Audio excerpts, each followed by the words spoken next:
Hi and welcome back to Storytime at my house. Today I'm going to be reading you Mr. Strong and the Ogre, and this is by Roger Hargreaves.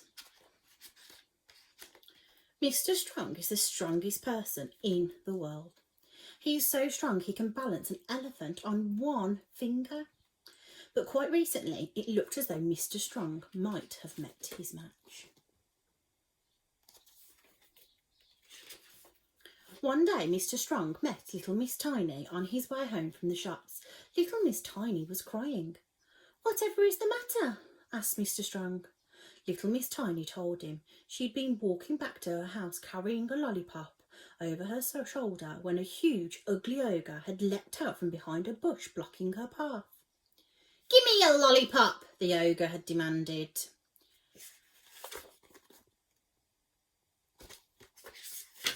Poor little Miss Tiny had no choice but to give the ogre her lollipop. Mr. Strong was appalled. "It is not far to my house," he said. "I'll make you a cup of tea and we can work out what is it to be done." With little Miss Tiny sitting on his shoulder, Mr. Strong continued on his way. Just around the corner they came upon Mr. Rush sitting on the side of the road, looking very shaken. "Whatever is wrong?" asked Mr. Strong. Mr. Rush explained.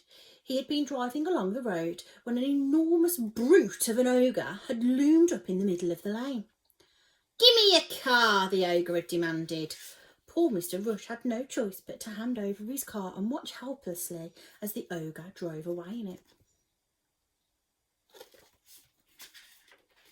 Mr. Strong suggested that Mr. Rush join him and little Miss Tiny for tea. They had walked the last half a mile to Mr. Strong's house when they met a very upset and indignant Mr. Uppity. This time Mr. Strong had a very good idea what had happened.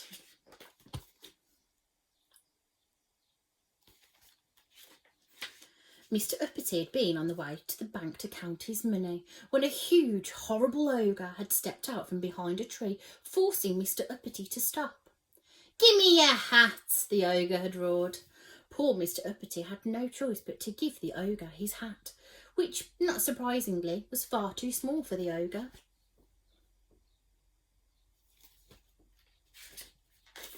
"I've heard enough," announced Mr. Strong. "Go inside and make yourself some tea. I'm off to find this ogre. I shan't be long."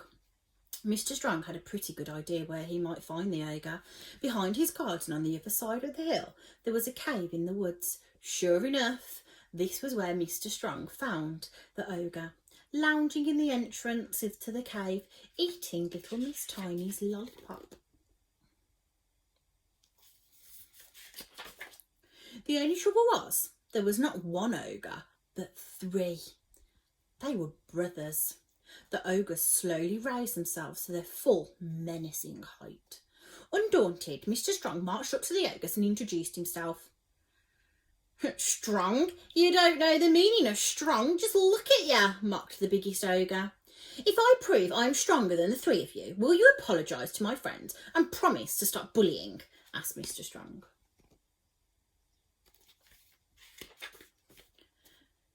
"Stronger than the three of us?" boomed the biggest ogre. "Even my little brother is stronger than you." "Can he lift this?" asked Mr. Strong, raising a large rock above his head. "Easy peasy," said the smallest ogre. Mr. Strong passed the largest rock to the smallest ogre, but it was too heavy for him and the ogre dropped it on his toe. "Ow!" he bellowed in pain. "Out of the way, Titch," snarled the middle ogre, pushing the youngest ogre out of his way. "I bet you're too weak to pick that up," he taunted, pointing at a huge slab of stone. Mr. Strong smiled and lifted it effortlessly. "Your turn," said Mr. Strong. The middle ogre tried with all his might to lift the slab of stone. He raised one end 3 inches off the ground before he dropped it, trapping his fingers underneath. "Ow!" he roared in the middle ogre in pain.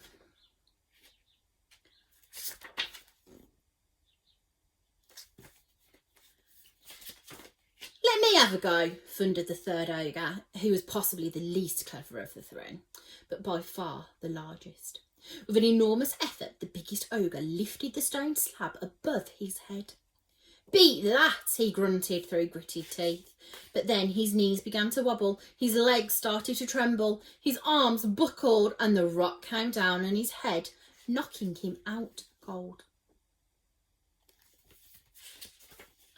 Mr. Strong picked up the biggest ogre as if he weighed no more than a feather and carried him, with the two other brothers following behind, over the hill back to his house, where he set him down in front of his three friends.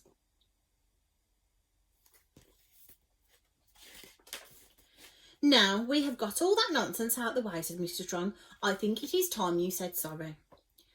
"We're sorry," mumbled the three ogres in unison. "We can't hear you," said Mr. Strong. "We're very sorry," said the ogre brothers more clearly. "Now that's done, we can all have some tea," announced Mr. Strong, which they did.